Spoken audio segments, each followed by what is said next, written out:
Hello and welcome. I am Su-Ling Ching, and it is my honor to be the President and CEO of the Ottawa Board of Trade, the voice of business and key advocate for economic growth in the nation's capital. It is our mission to cultivate a thriving, world-class business community, one that drives community prosperity and creates a sustainable and inclusive economy. Thank you for joining us for Build Up Ottawa, our priority-setting interview with local candidates representing each party during this Ontario election 2022.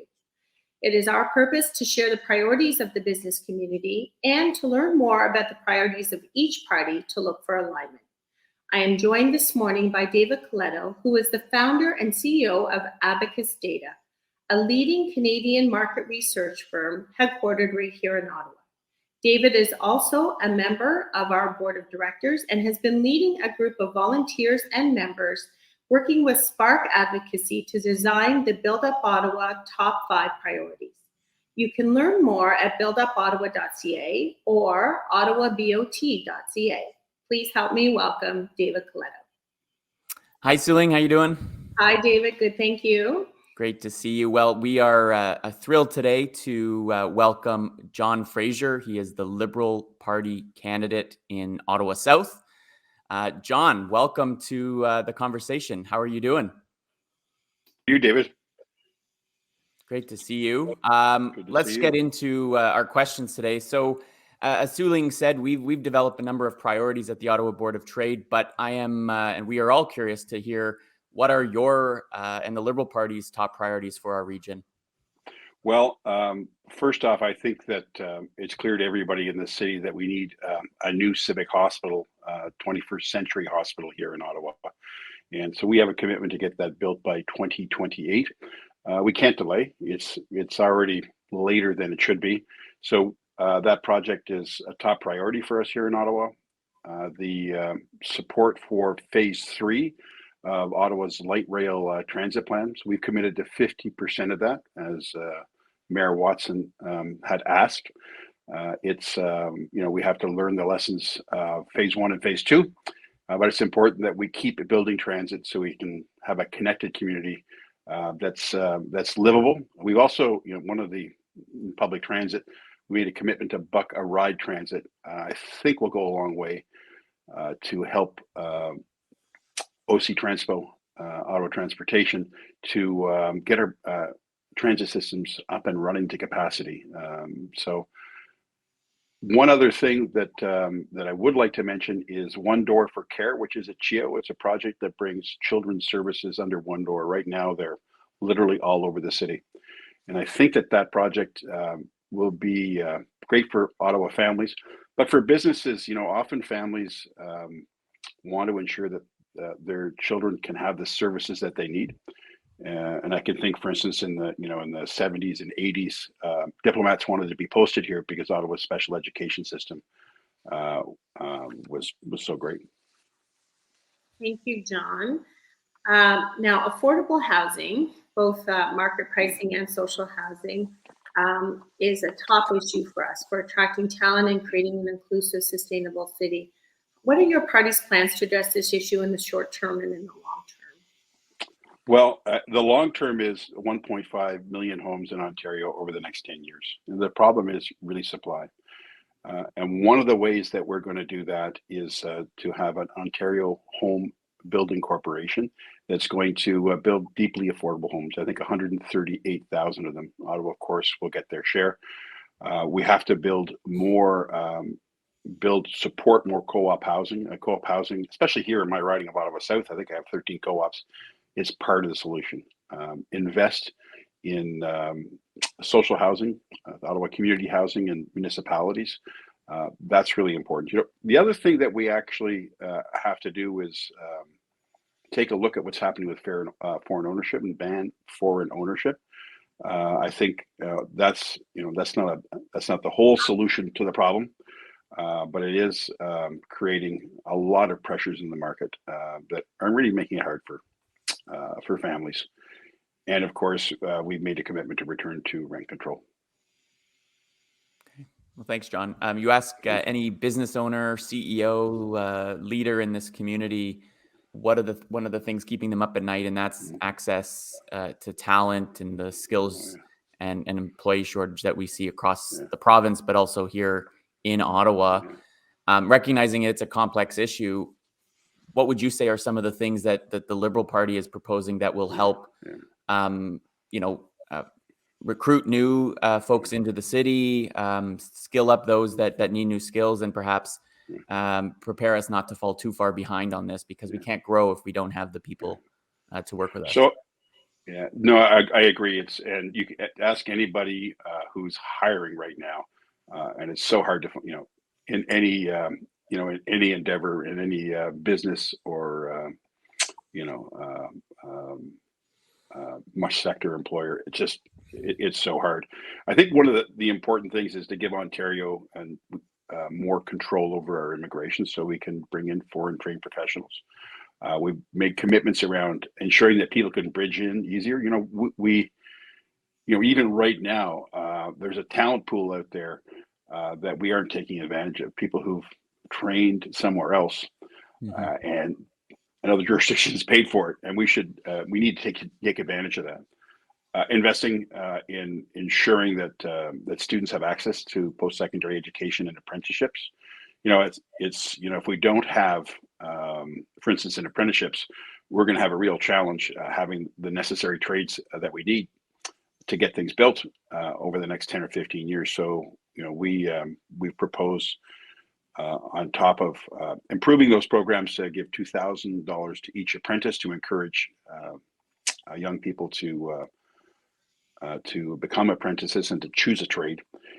And one of the things that's one of the shortages of staff, one of the critical staff shortages is in healthcare.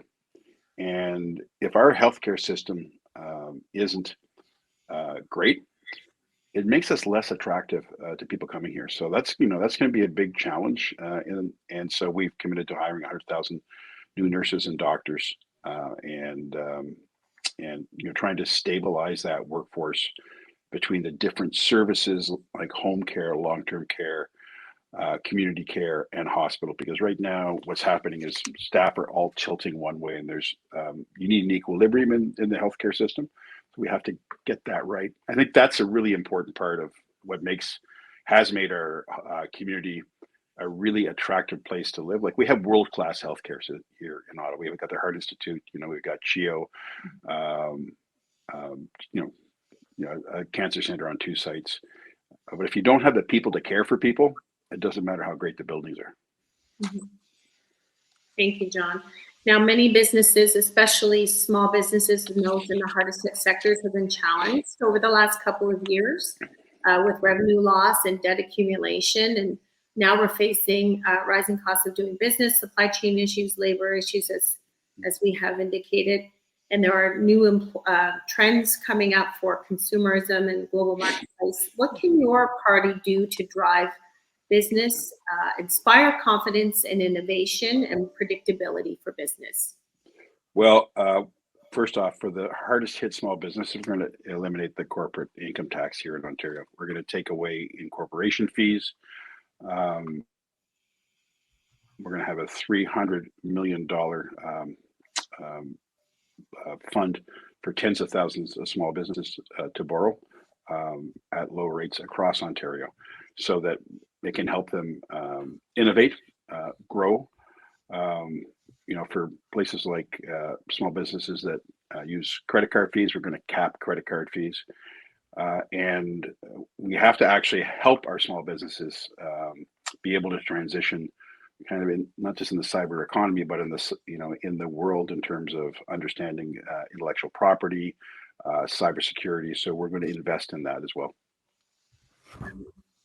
Thank you.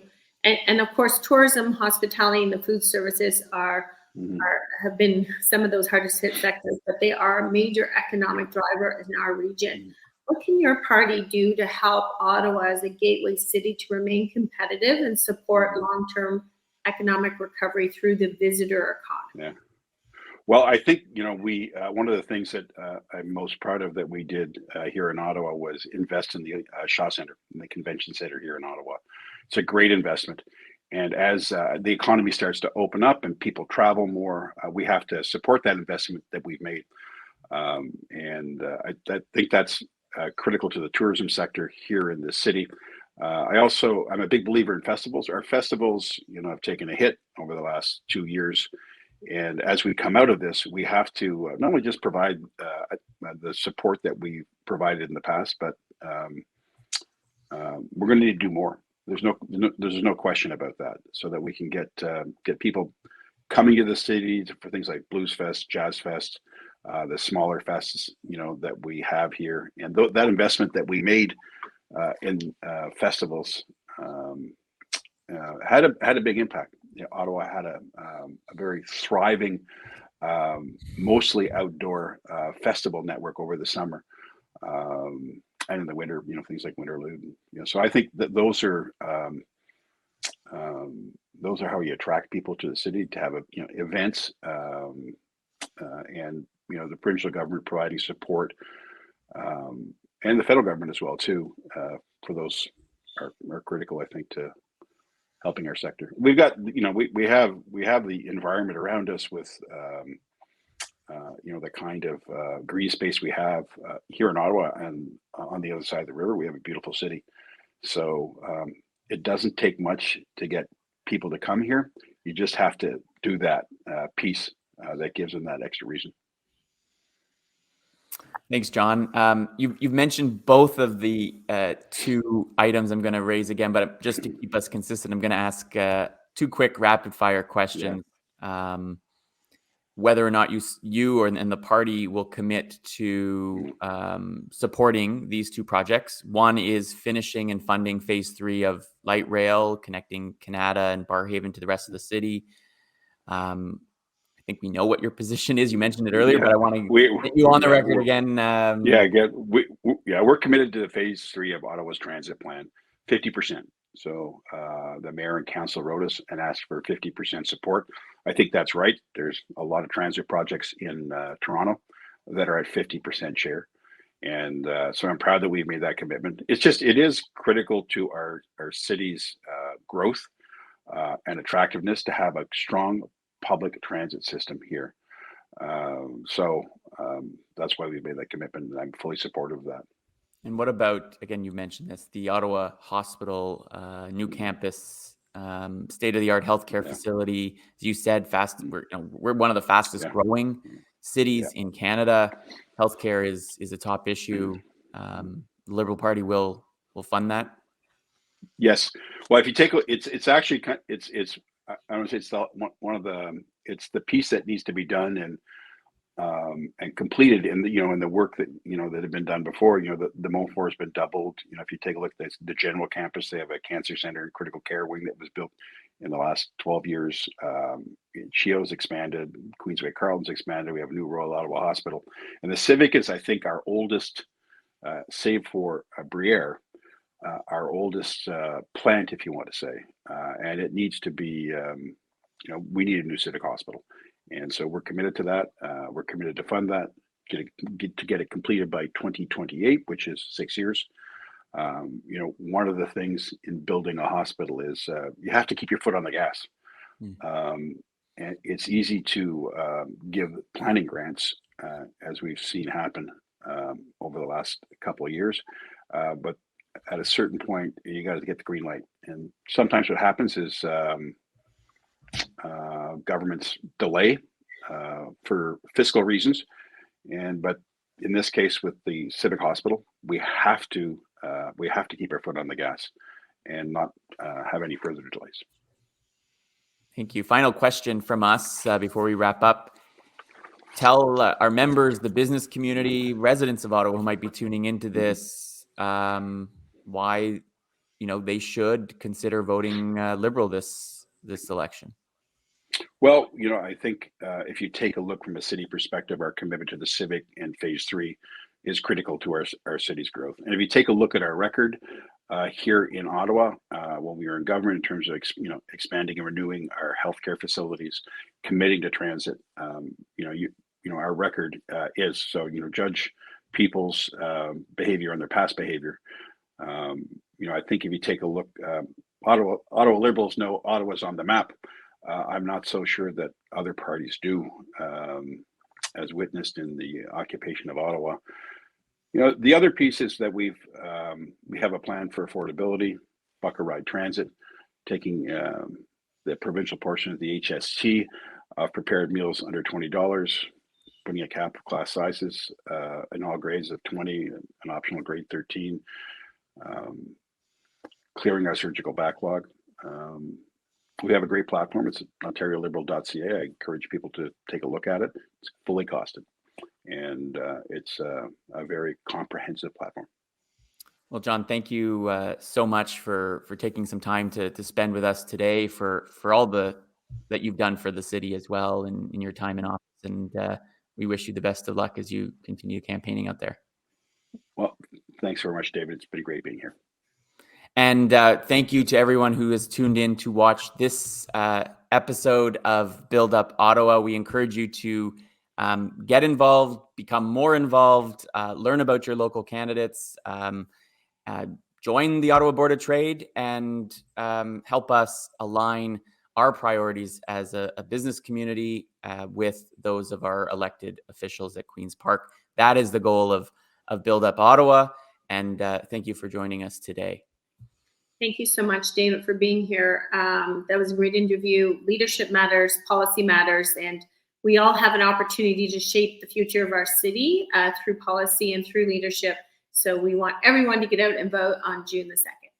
Together, Suling, with all our friends and colleagues, we're going to build up Ottawa this time. Thanks so much. Thank you.